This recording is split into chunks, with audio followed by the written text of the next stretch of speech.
Good afternoon once again. I'm back at my YouTube channel. This is Attorney Ramon de las Alas, and I will be bringing you another episode of my series on the 500 greatest NBA players of all time, as well as the 50 greatest players from the ABA. That's why it's around 550 plus or five around 500. It's actually 553. I also included Bob Courland. Well, he did not play in the NBA or the ABA, but with the AAU for the Phillips 66ers, the legendary Bob Courland, one of the first 7-footer and a basketball Hall of Famer. Well, for today's episode, I will be talking about another former NBA All-Star, a rebounding demon, one of the toughest power forwards, enforcers in the NBA, one of those rugged ones. And he was one of those who protected Michael Jordan during Jordan's early years. However, they became bitter opponents later on in court, in the basketball court. Well, without much further ado, I'll be talking about none other than Charles Oakley. Yes, this is a reprint of the rookie card of Charles Oakley because unfortunately I haven't been able to obtain a card of Charles Oakley which was issued in 1986. Although I have several Fleer deck, this was a reissue to commemorate the said Fleer issued in 1986. It's called the Decade of Excellence. Well, aside from the stamp mark and the gold trimmings or gold hemmings or borderline on the borders on the picture, this is identical. This is the dorsal portion, and this is the iconic red, white, and blue border. The reprint of the rookie card of Charles Oakley. Charles Oakley. Well, let's talk about Charles Oakley. Nicknamed the Oak Tree. Well, why was he nicknamed the Oak Tree? Um, Charles Oakley was nicknamed the Oak Tree because according to the one who gave I don't know who is the one who gave him his moniker Oak Tree because of his rugged demeanor and no nonsense attitude.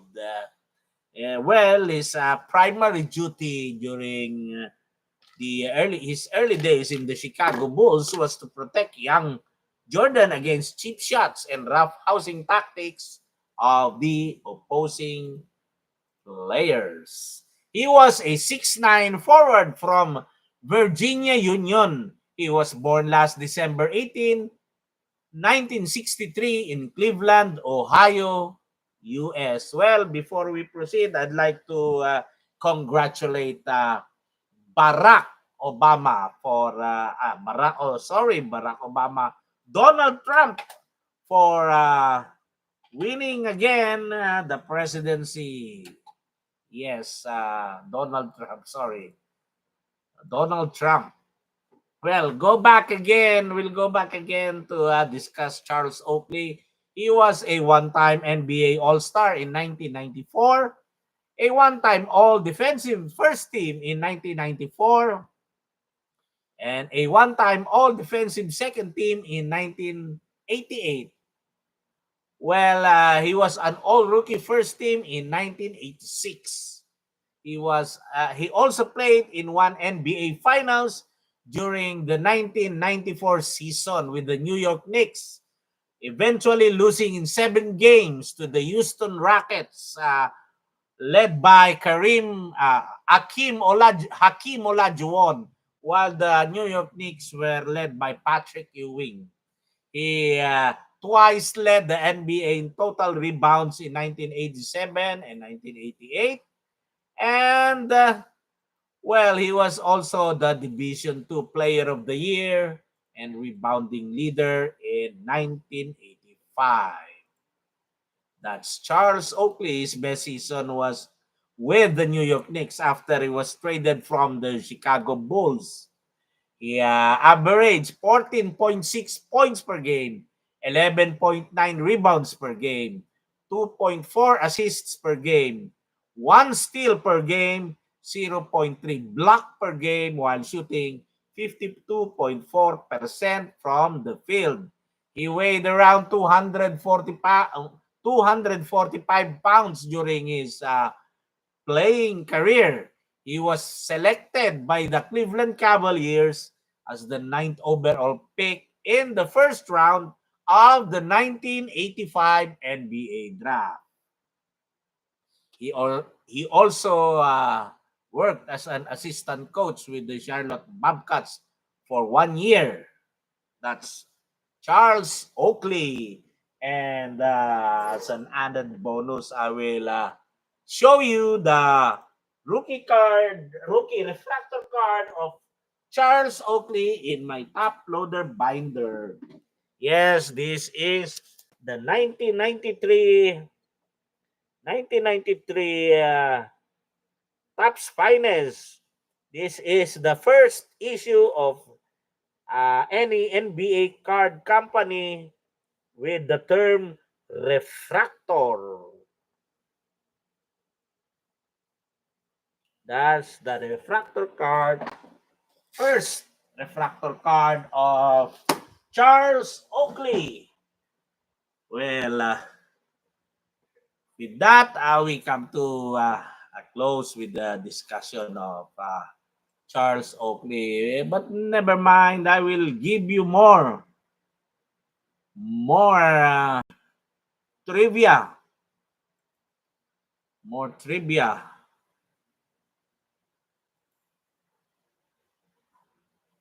Well,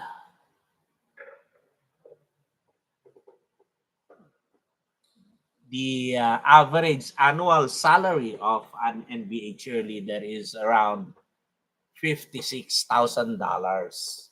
Well, some earn more, depends upon the cheerleader and the other factors. Well, with I have many trivia for today. Well, next is Pete Maravich. Well, you know Pete Maravich, one of the NBA's 50 greatest and 75 greatest. Well, according to reports, when Pete Maravich was 26 years old in 1974, in a newspaper interview, he was quoted as having said, "I don't want to play 10 years in the NBA and die of a heart attack at 40 years old." At 40. Well, Pete Maravich proceeded to have a 10-year NBA career and then died of a heart attack at 40 years old. What a coincidence. Well, I think I have mentioned before, Air Jordans were banned upon introduction to the NBA by the said shoe company.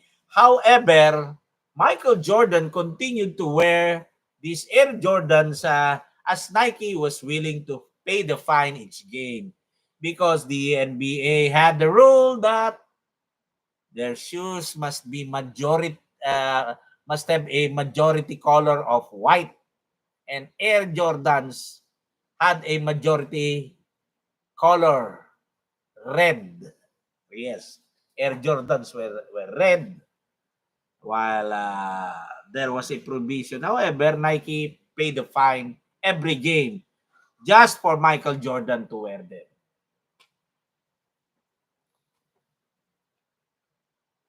Well, Kareem Abdul-Jabbar, just like Shaquille O'Neal, only made one three-point shot in his entire career.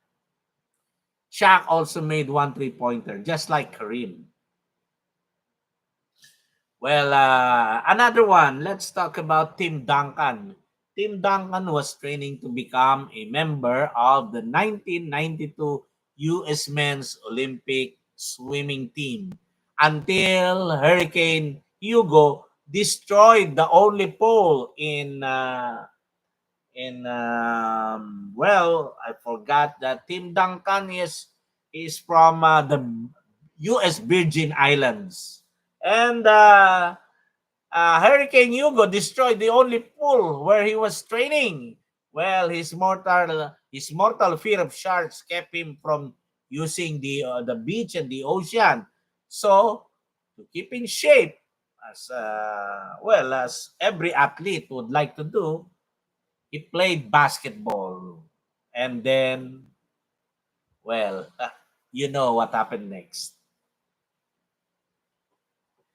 One more thing about Tim Duncan. Yes, the famous Tim Duncan of the San Antonio Spurs. He sacrificed money and stayed in college for 4 years at Wake Forest instead of going directly to the NBA because during the last days of his dying mother, he made the promise to graduate college with a college degree. Yes. And within 5 years of retirement, upon retirement of most NBA players, it is estimated that around 60% of these former NBA players are already financially broke. Yes. And what else? Well, 7 foot tall American males have a 17% chance of playing in the NBA. You can't teach height, of course. Yes, most players in the NBAs are quite tall, except for the little ones, like especially Tyrone Maxey Boggs, the smallest NBA player of all time who only stood at 5'3". Yes. Well, and what do you know? The creator of the famous NBA Jam hated the Chicago Bulls so much that he embedded a special code that made them miss last second shots, especially Michael Jordan. Well, and do you know that when Will Chamberlain became the first NBA player to earn $100,000 in salary in 1965, his longtime rival Bill Russell demanded that his own salary be raised to $100,000 and $1. And the great Red Orba immediately raised his salary and obliged the request. Well, I think that will be all for this episode on Charles Oakley, one of the great enforcers to ever play in the NBA universe. That's Charles Oakley. Thank you very much. This is Attorney Ramon de las Alas saying goodbye. We come to another close of another episode of NBA Trivia and NBA Sports Cards et al. Thank you once again. Take good care. More power to you. And may the force be with you as Jedi say goodbye to one another. I'll be back. I'll be producing more episodes and will be researching more trivia for you. Yes, this is NBA Trivia and NBA Sports Cards. Thank you. See you. Goodbye.